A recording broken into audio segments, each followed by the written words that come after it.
They were inquisitive, trusting, and still malleable in their development. In the Third Reich, the National Socialists shamelessly exploited the naivety of the children. Teachers told me that the Führer wanted the best for Germany. Youngsters were manipulated. Human values no longer counted. Suddenly, the call came to hate, to demand separation. Nothing was the way it once was. Never again do I want to experience the pain of saying goodbye to someone you know will be taken away the next day. The horror was inconceivable. What children experienced in those camps can never be wiped from their memories. Children in the midst of falling bombs. In World War II, daily life had become a nightmare. Bombs were exploding all the time. The grown-ups clung to us and we hung on to them because everyone was terrified. A childhood spent in chaos. All they knew was that they had to function in this tiny segment, and they did function like clockwork. Exploited for Hitler's insane plans, the Nazis sent child soldiers into battle. Günther, there's one over there, get him out. These children would never forget what they had seen at the front. No one with any common sense would have thought this possible. What was vaunted as heroism gave way to bloody reality. I was paralyzed with fear. What if he pulls the trigger, I thought. What they had experienced not only haunted soldiers, even after the war. And then we were beaten. It was appalling.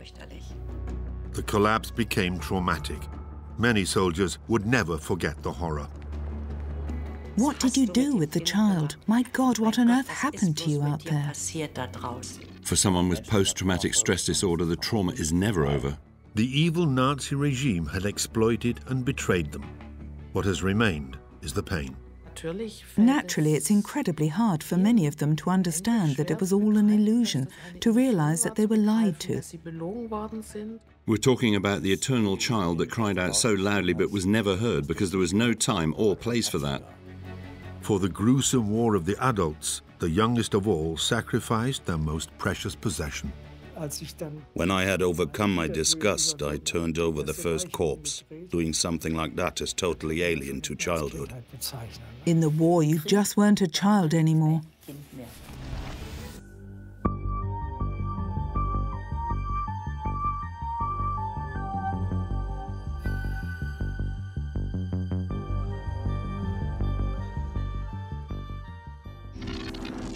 The war has entered its final months. On the Western Front, the Allies are advancing on Germany kilometre by kilometre. In the East, too, Soviet forces are pushing Hitler's troops further and further back. The world has been at war for more than 5 years. Yet losses in the last 12 months of the conflict will be higher than ever before. But the Nazis decree there will be no surrender. In winter 1944, Günter Lux was 16 years old. Despite his communist upbringing, the Nazis had managed to get him on their side. The bombing raids launched under Operation Gomorrah had cost the life of his big brother Hermann. Now Günter felt alone. He didn't feel at home with his mother, his stepfather, and his 3 half-sisters. He saw the Home Guard as the chance to get out of his cellar in the ruins of Hamburg. So he signed up as a war volunteer and was sent to a training camp in what is today the Czech Republic. The training was brutal. We had to crawl through the snow on our stomachs and appear the next day in clean uniforms. Lord knows how we got them dry. No one helped us. We were also bullied when we cleaned our weapons. The sergeant would turn up and say, "This is filthy. There's dirt here too. Clean it again." And he'd do that 5 times. After the 5th complaint, I did nothing. Then, when I showed him my weapon, he'd say, "Now, why didn't I get that the first time?" So it was pure bullying. We had to jump on and off tanks and fetch anti-tank grenades. We had to dig foxholes left and right as wide as tanks' tracks. We then had to crouch in them, and a tank would thunder over us.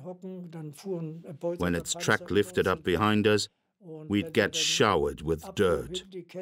It was horrible.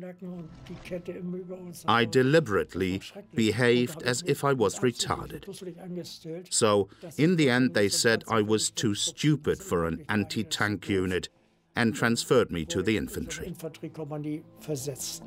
The boys were supposed to begin home leave before being sent to the front, but on a day in March, it all turned out differently. A group leader came to us and said, "The Führer needs you now. Germany is in great danger. So we're all going to be transferred voluntarily to the SS." Voluntarily, we thought, how come voluntarily? We'd never once been asked. But then he said, "Any objections? Has anyone got anything to say?" But none of us dared open his mouth. In the evening, when we were all in bed, two of our groups started crying. They wanted to go home. But now there was no way back. Children were taught how to handle a weapon and then sent to kill in a merciless conflict. Most of them knew how dangerous it would be, yet still they volunteered. Looking at the situation with sheer common sense, you could wonder how that was ever possible. One answer could be that identification with the culprits created an illusion of power vis-à-vis the feeling of total impotence. Dr. Andreas Krüger is a child and adolescent therapist in Hamburg. In researching the origins of such traumas, he is helping to gain an understanding of why children behave the way they did.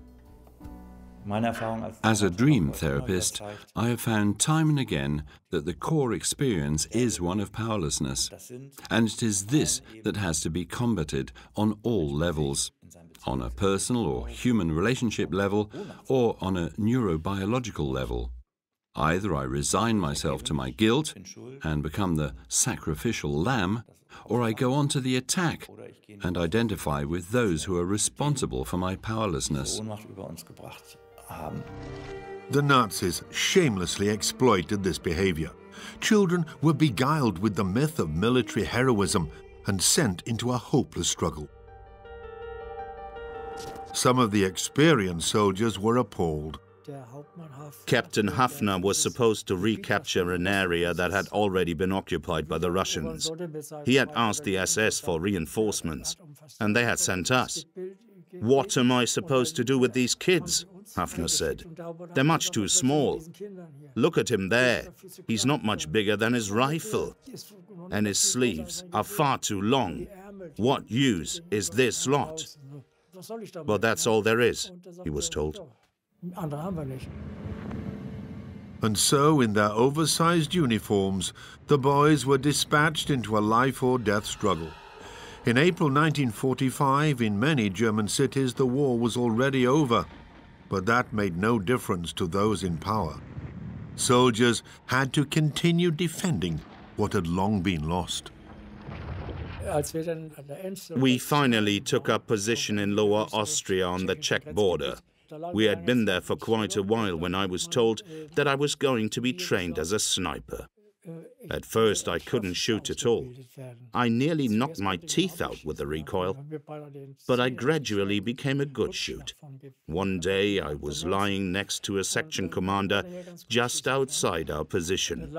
He was looking through his binoculars and said, "Günther, there's one back there. Get rid of him."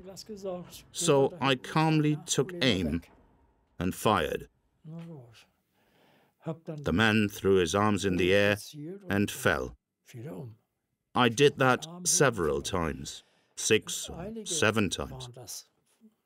2 hits were confirmed officially. I felt really guilty, but I had to do what I had been ordered. Günter Lux was still a minor, but he had already killed. He would never have thought things would get that far. In Berlin too, winter was over. Ever since the Nazis had deported her father 2 years previously, Ruth Jax and her little sister Esther had been living with their mother in the summer house. For months it had been bitterly cold, but the summer house had no heating.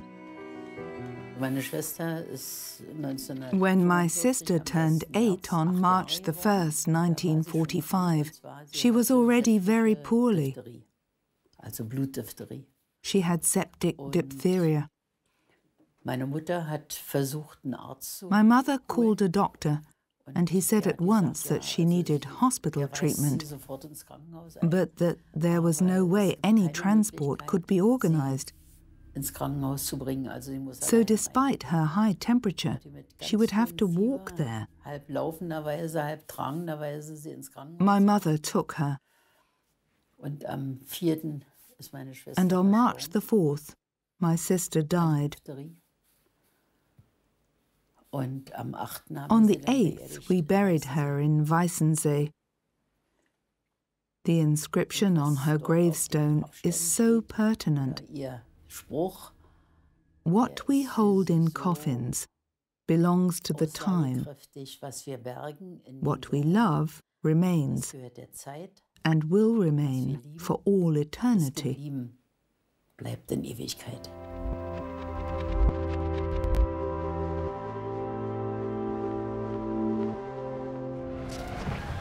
Four weeks later, Soviet troops reached the outskirts of the capital. The battle for Berlin had begun. Monika Jette was 5 at the time and was living in the capital with her mother and elder sister. Her father, Werner, was still serving at the front, but the family had no idea exactly where.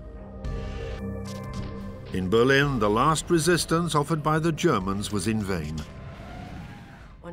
We were in the cellar, where we were always told to be very quiet. And then someone said, "The Russians are here." I clearly remember how the bolt to our air raid shelter was pushed back, and I saw the Russians standing there with their fur caps. We'd been told how terrible the Russians were, but they were really nice to us children, I must say. They made liver sausage sandwiches for us and gave us lots of other things they had. It was only later that I heard of what they did to the women. Sadly, one of them was my own mother. In the Third Reich, the Allies were capturing one town after another. The Second World War was almost over.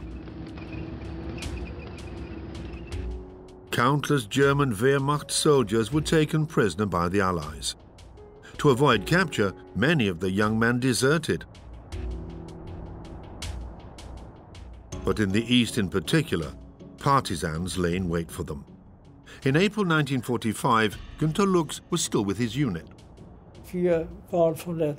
Out of 200 men in the company, there were only 56 of us left, and we had to hold our ground in foxholes 10 meters apart. Now and then, the Russians would mount an operation to capture one of us. They needed information. They'd pull a man out of his foxhole. But if he shouted, he would be shot. Any hope of holding the position for some time was pointless. Soviet troops would soon take the area. May the 2nd, 1945. Günter Lux was hoping that he'd soon be able to go home. Armored infantryman Lux, I was told, I want you to collect all the ammunition that's lying around here. Tomorrow, you'll be relieved. I was given a sack and then left the command bunker. Then I heard the familiar whine of shells.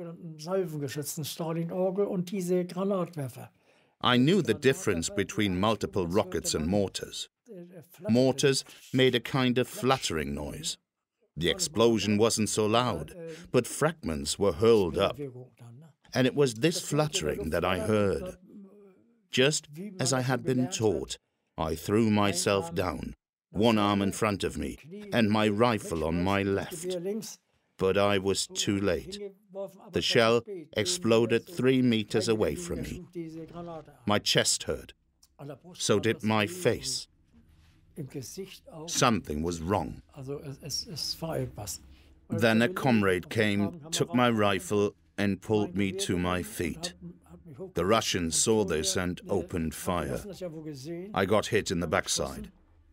It was only a grazing shot, but it gave me a large, bloody wound.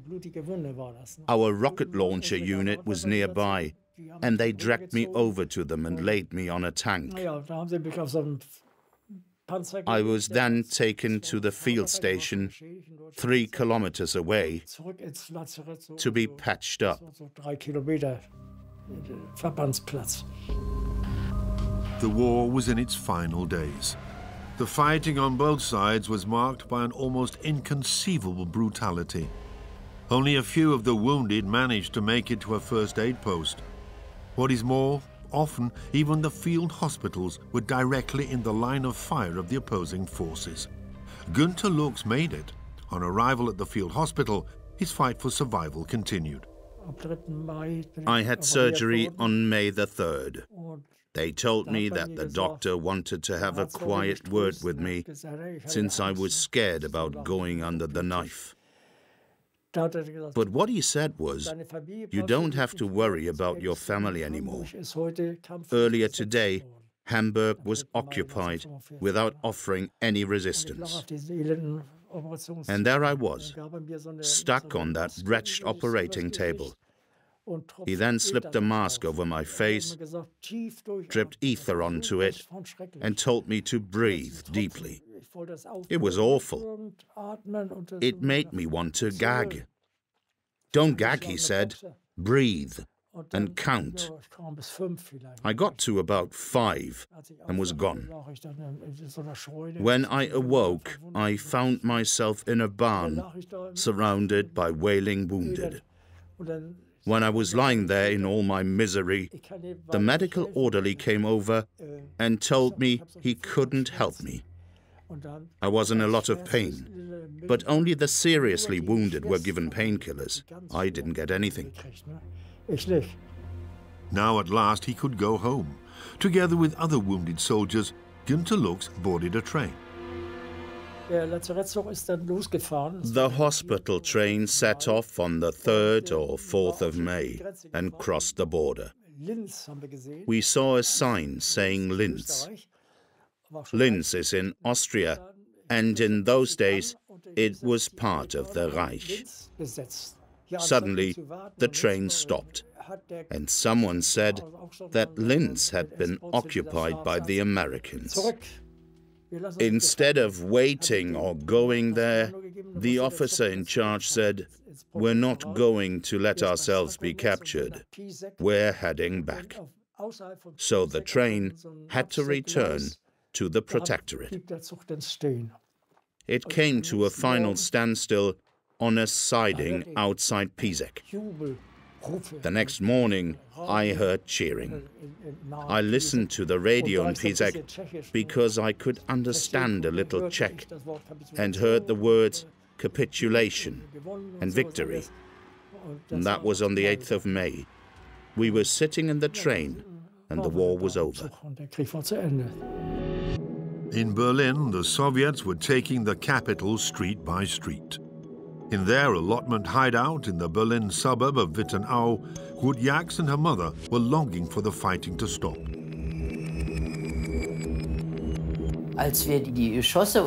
When we heard the shooting and the sound of rockets, we knew that we wouldn't have much longer to wait.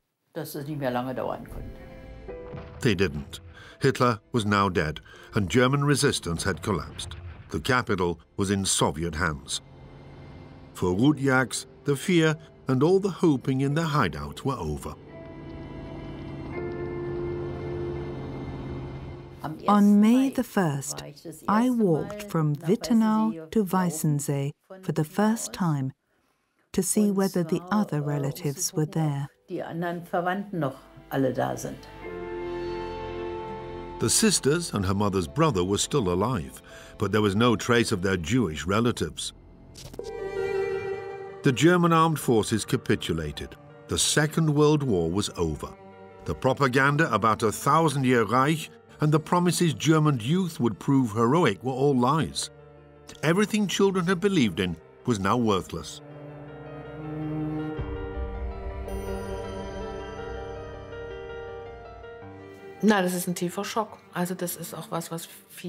It was a huge shock. something many youngsters just could not believe.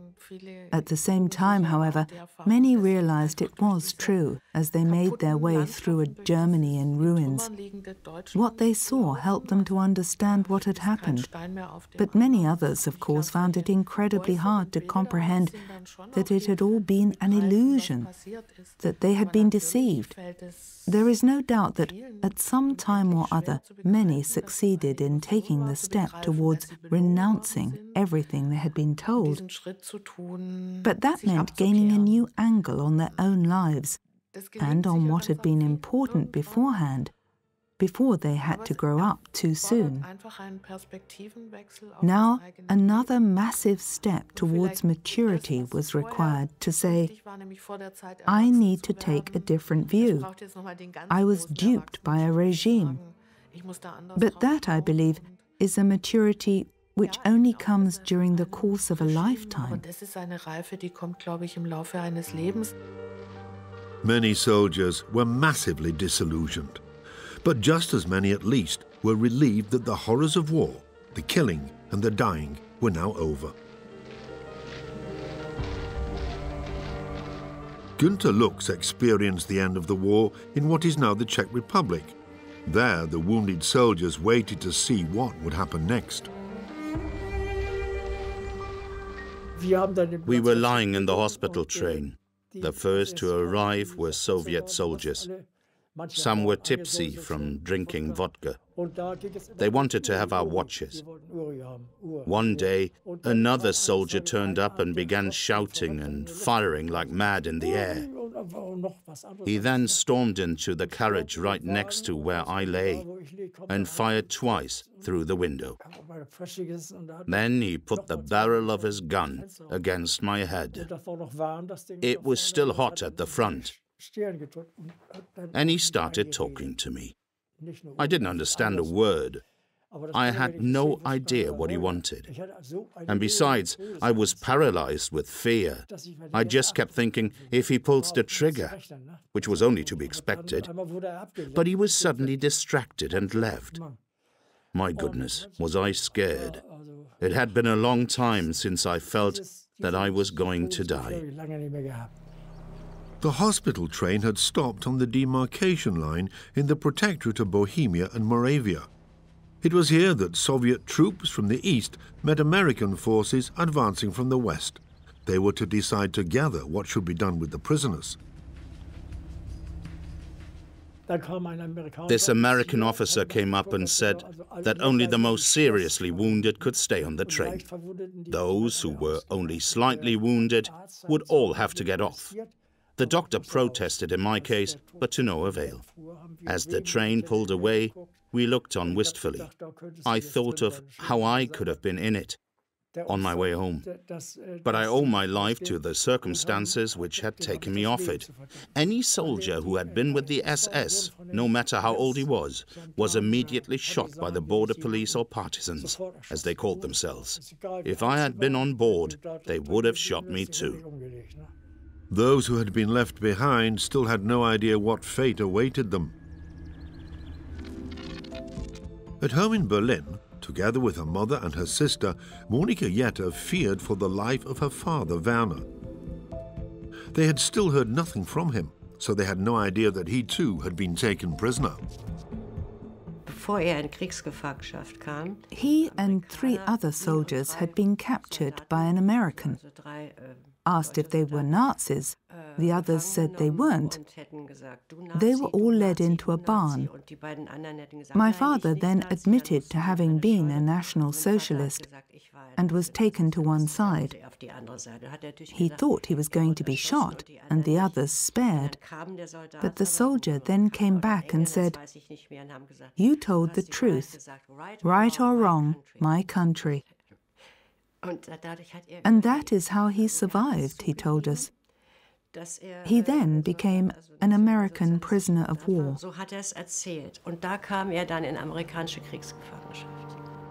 He remained a prisoner for weeks and months that followed. He had no contact with his family. At home, they assumed he was missing. But just like in wartime, even after the war, at first, fear and grief were secondary. There was much to be done. The slogan at the end of the war was, "Life must go on." You had to make sure there was food on the table. Thank God we had a big garden, which provided us with fruit and vegetables. Children learned to come to terms with the situation. With the bombing now over, the ruins became playgrounds. We played cops and robbers in the ruins. The boys stole non-ferrous metal. I have such incredible memories of it all. Children lived their own lives, probably in order to survive. Everyone was in some gang or other, which roamed through the ruins.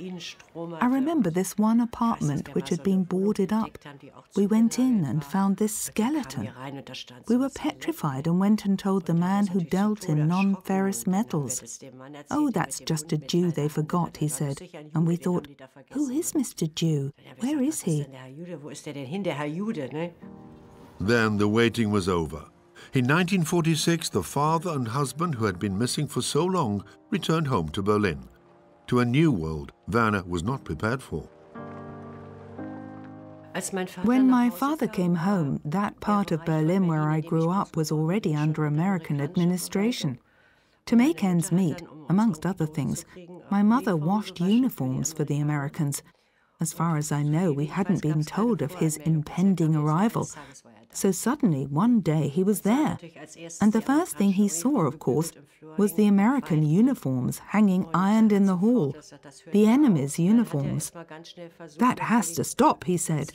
Then, as a father and head of the family, he tried to ensure that we had food on the table. And he did that very well. Above all, he said, "You're going to learn something. You're going to attend good schools." Classrooms back then were all overcrowded with 40 to 50 children in one class, but he saw to it that we went to a convent school. That meant paying school fees and finding money for books and fares, but he came up with it. "We can't give you much," he said, "but we can give you a good education so that you can make something better of your lives." Werner made sure there was money for food and school fees, but no emotional bond developed within the family. Father and daughter were strangers.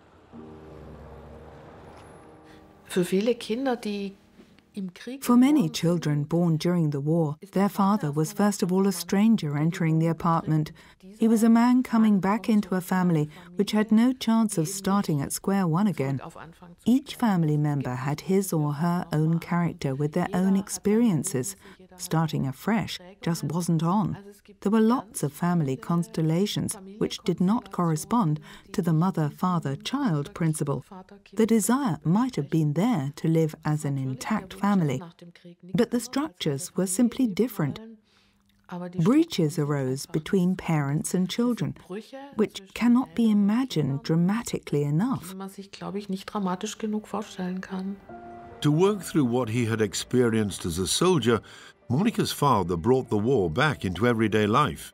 He turned the house into a barracks.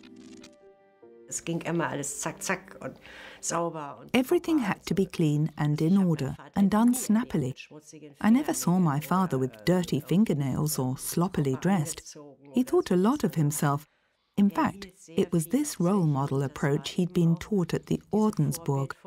I had to pass lots of tests of courage as a child.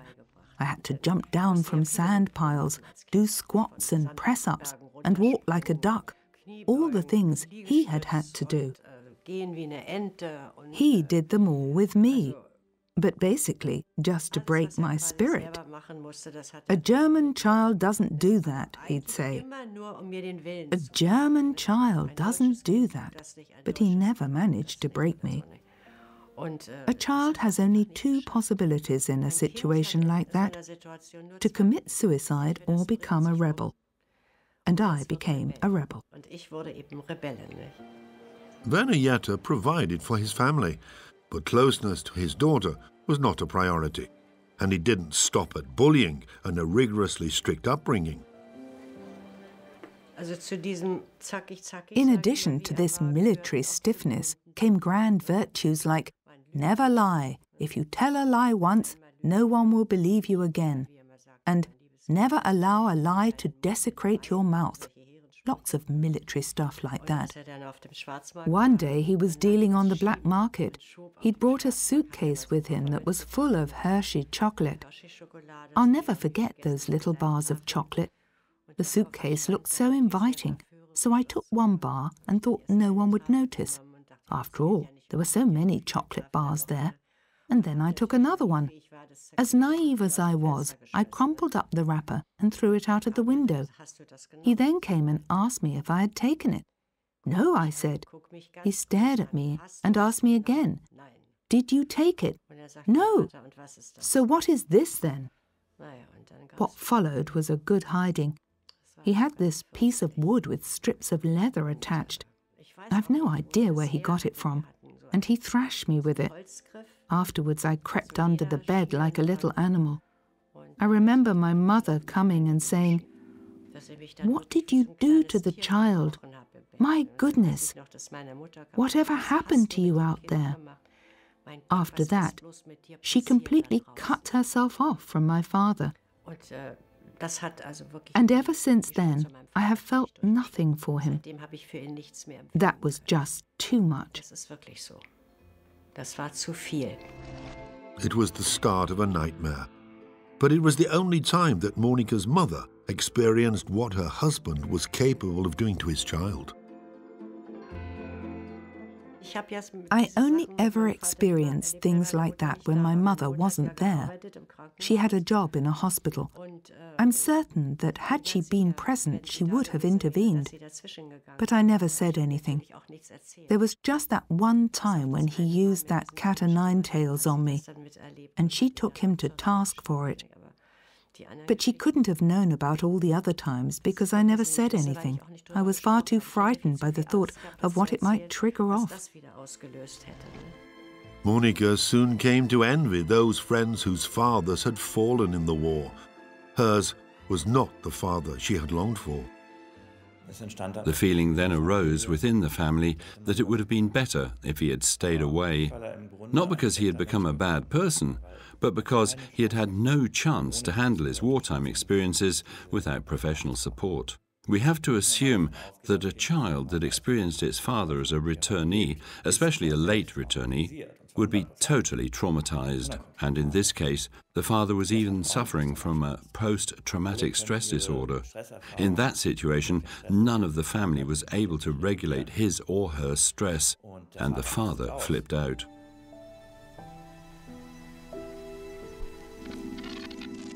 In a provisional American prisoner of war camp, 16-year-old Günter Lux was waiting for his next orders. Finally, the march began, and he was heading east. The German soldiers from the field hospital were to become Soviet prisoners of war. One day we had to march to Tabor, where there was a huge reception camp for 25,000 German soldiers.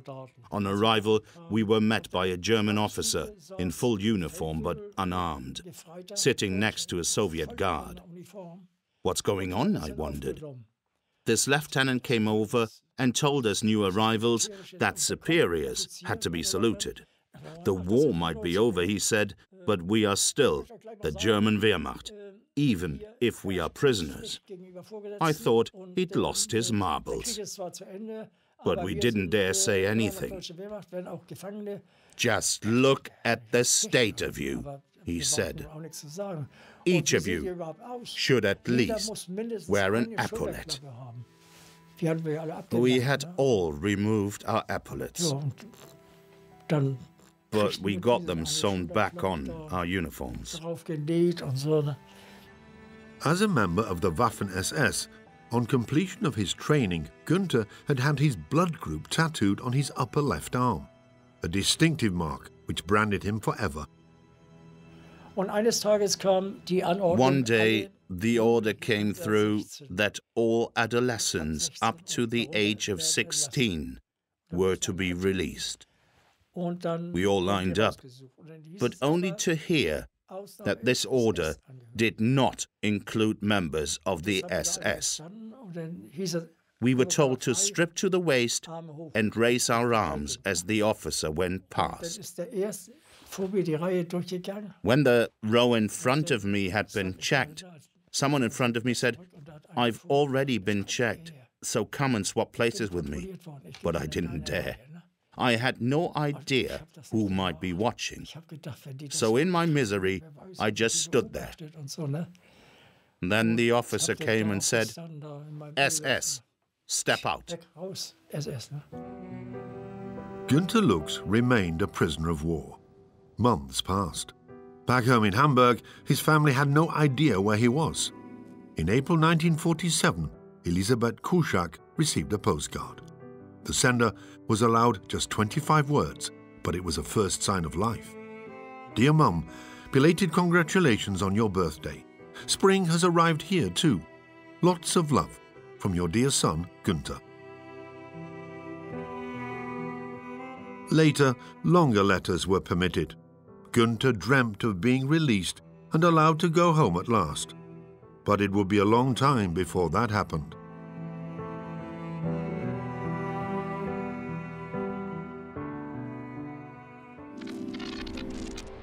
When the war came to an end, finally so did life in their hideout for Ruth Jax and her mother. Their time spent in the cold, cramped summer house was over. We were allocated an apartment by someone who was a party member. I myself spent only a year in it, my mother 9 months. And then Herr Lindenberg made accommodation available on his plot in Tegel, and we moved in because I didn't feel at home in someone else's house. But that had been only temporary anyway. We just needed a roof over our heads, a place with heating, where we could use a bathtub or take a shower.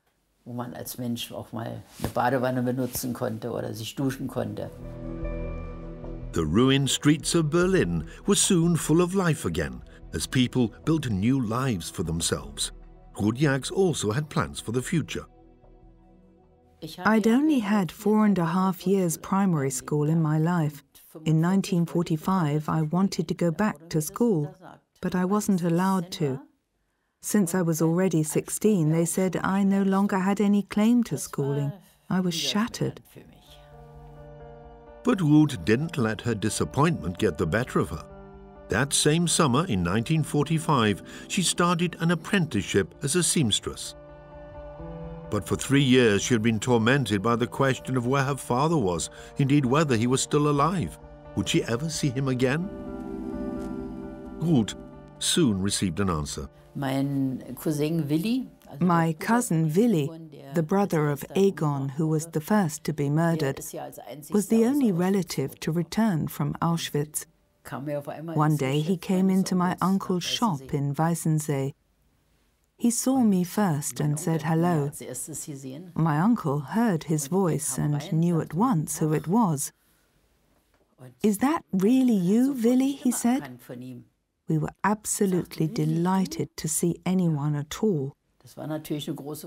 He then told us that my father had been murdered. But because he had been something of a nutcase, even as a child, I didn't believe him. My mother then told me not to be silly. "You can believe him," she said. "No, I can't," I replied. "You can say what you want, but my daddy is still alive. And he is still alive in me today." It was true. Hermann Jax had been murdered by the Nazis.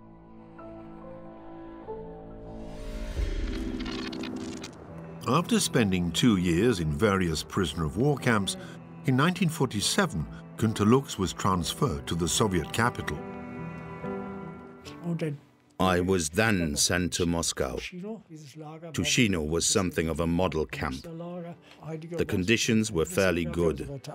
We were even able to do some acting. The director came to me and said, "You're a good-looking chap. Can you sing?" He wanted to put on an operetta. "Then you can play the woman," he said. "You could pass for one." I was asked to sing something for him, and he thought it was pretty good. They kitted me out as a woman, with a wig and everything. When I sang the part, I got tremendous applause. But I didn't do it anymore after that. I was given a bodyguard because the prisoners were suffering from a lack of female company. I had to save my skin on a few occasions. I was also given a sleeping cabin behind the stage, because in their desperation, the men thought I was a woman. Once again, Günther's membership of the SS prevented him from returning home. Obviously, we all wanted to go home. I had been on the returnees list twice already, but had to get off the train again before it set off.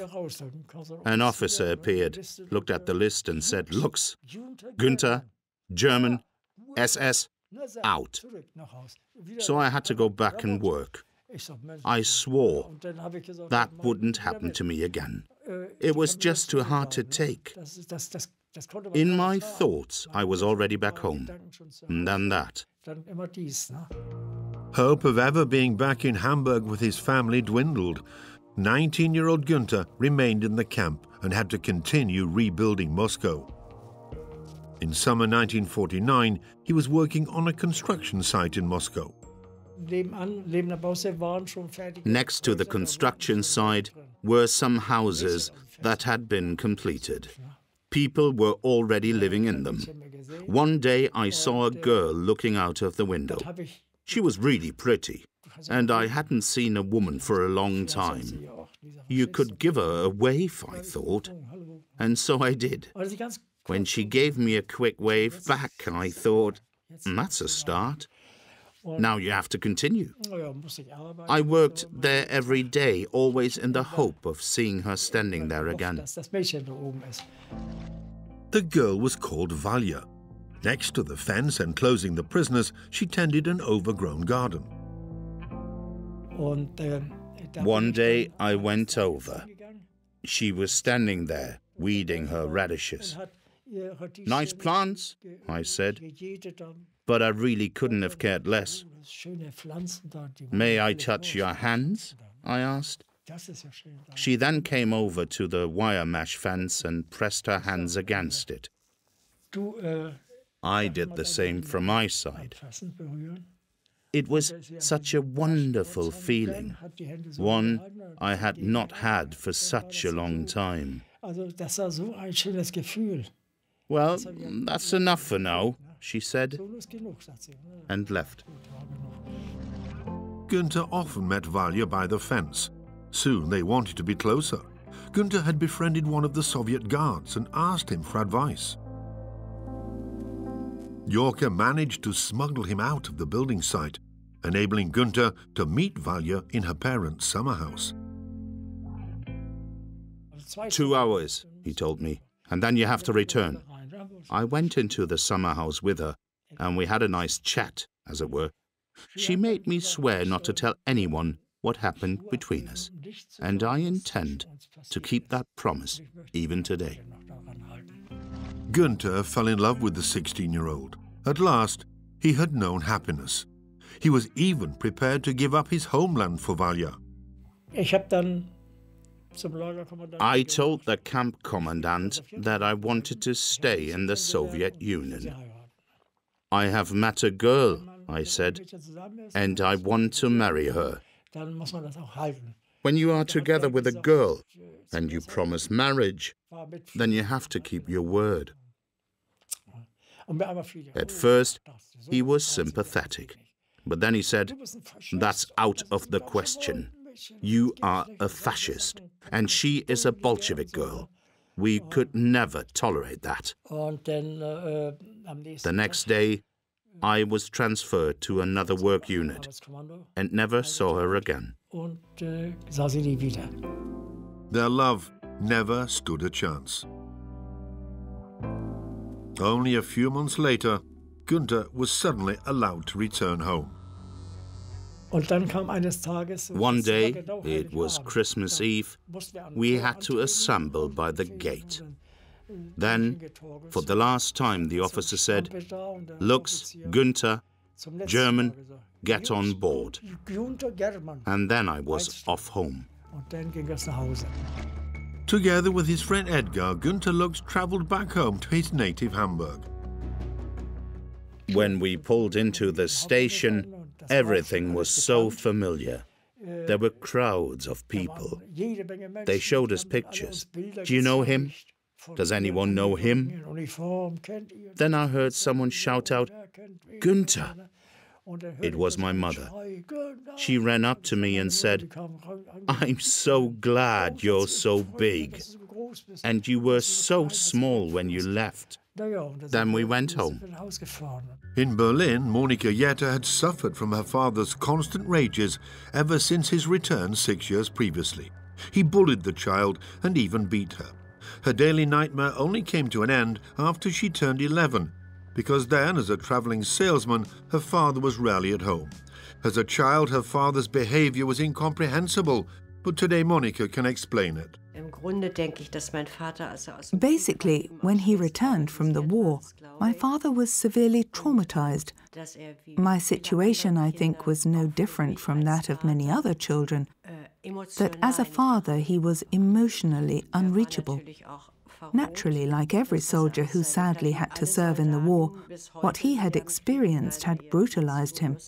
And in addition to this psychological aspect, which had thoroughly demoralized him, there was this all-for-nothing element. He had imagined his life quite differently. "If I had been a Junker, we would have had horses," he'd say. "You'd have been able to ride, and we would have had a fabulous life." This is what he imagined for us. But even an explanation cannot alleviate the pain. Monika Jetter can understand her father, but she cannot forgive him. But the terrible thing about this story is the tremendous disappointment you carry inside you, especially as a girl. Her father is the first man in a girl's life, so you want to love him, and you want him to love you. If you don't get that, you have a deficit your whole life long. Later, when you have a partner, you hope that this partner will make up for this deficit. But there you will find warmth and the acceptance that you will be loved solely for who you are, that you don't have to make an effort or pass some test of courage in order to be loved. When she was barely 17, Monika moved out of her parents' home. She felt homesick, but only for her beloved mother. When she passed away in 1996, Monika could no longer avoid contact with her father. When he was dying, I cared for him until he drew his last breath. On his deathbed, his hand reached out for mine. "Don't you love me just a little bit?" he asked. I was stunned. I felt nothing. But I quickly said, "Yes, I do." That's enough when you're close to death, I thought. But for life, it would not have been enough. I found it really hard to handle the fact that he had got me to make a confession of love. I couldn't really grieve when he died, because inside I was simply dead along with him. For many years, Ruth Jacks consciously avoided the darkest chapter in her life. She got married and wanted only to look to the future. She suppressed the pain.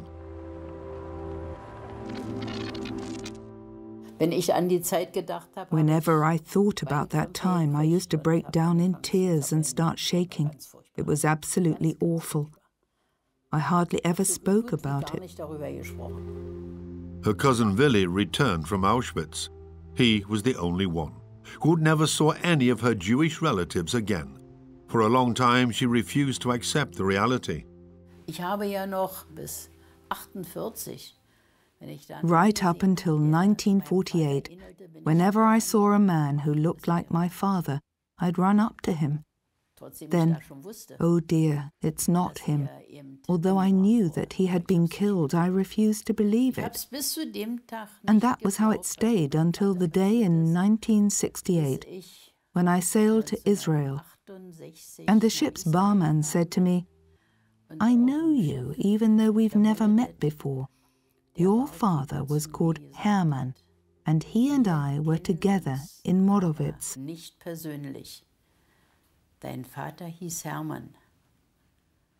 He took me under his wing as his son and looked after me as long as he was alive. Because you have the same looks, and above all, the same movements and gestures as your father, I knew at once who you were.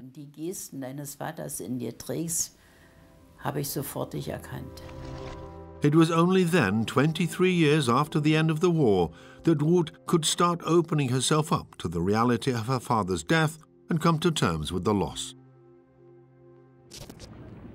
Life has to go on, and the past will not be discussed. That was the basic principle in many German households after the end of the war. But the pain, the guilt, and the suffering remained. Feelings that had been overwhelmingly present for so long were buried deep in the soul. Never again should they surface. In my opinion, with the whole generation traumatized, you can't say to someone, "Tell me, was it that terrible?" It is actually a natural impulse to say, "Open up, let me know how you feel." And it is what that person who was asked would normally like to do. But he tried it once and got these flashbacks. So henceforth he will avoid the issue like a horse shies away from fire, even though he would like nothing more than to describe his experiences. But he can't. The mega stress this would cause, the moment he remembered, would completely shatter him. And that makes him silent, mute and bitter. I can only say that alcohol, the old devil, played a role. I drank a lot to blot it out. After I had been drinking, things were basically all right again. It stopped me thinking about it all. Günther soon found happiness at last. In 1952, at a party in Hamburg-Horn, he met Doris. It was love at first sight. 3 years later, they got married. We've been a married couple since 1955. Marriage gave me stability. Our son was born, but in the end, we had other worries. Back then, Günther Lux too only looked to the future. He suppressed the past. Not having to deal with their own personal loss was something many wished for, but in the long term, it became impossible. In old age, their sorrow caught them up after all, because it belonged to their inner reality and biography, and because the war made probably the biggest biographical impact that anyone could ever have experienced. And that also held true for Günther Lux. His experiences caught up with him years later. He started to write everything down and tell classes of school children about his turbulent life. Youngsters have to draw their own conclusions, but I believe they have a right to experience at first hand what everything was like and why everything happened the way it did. And I want to make my contribution to this. 60 years passed before Ruth Winkelmann was in a position to come to terms with the past. In 2005, she began to put her memories down on paper. The exchange with other people helped her to reflect on her experiences. There are lots of things that emerge whenever I give a reading. That's because realizations still come to me, even today. Someone asked me what feelings November the 9th triggered off in me. I thought for a long time and said it meant the end of my childhood. That was the moment when I became an adult. No doubt about it. Monika Jetta has also come to terms with the past. She embarked on a course of therapy and reconstructed her father's journey through life. It was an attempt at reconciliation. I had these pounding headaches. Something needed to be got out. But I don't have that anymore. I sometimes have nightmares, but not as bad as in the past. And I have also made peace with my parents. In that respect, there is no bogeyman haunting me anymore. In the past, whenever I visited my mother's grave, he was there too. They were buried together. But I did not want to visit him. Today, though, I can go there and visit both of them. And in some way there is solace in that. I no longer go there with a heavy heart. I visit them both, and that's fine. A childhood spent in wartime does not end with a peace treaty. Their experiences shape children forever. The memories remain an entire lifetime. The suppressed images, the unspoken words, are there no matter how deep they are buried. The scars on their childhood soul might fade one day, but the pain remains.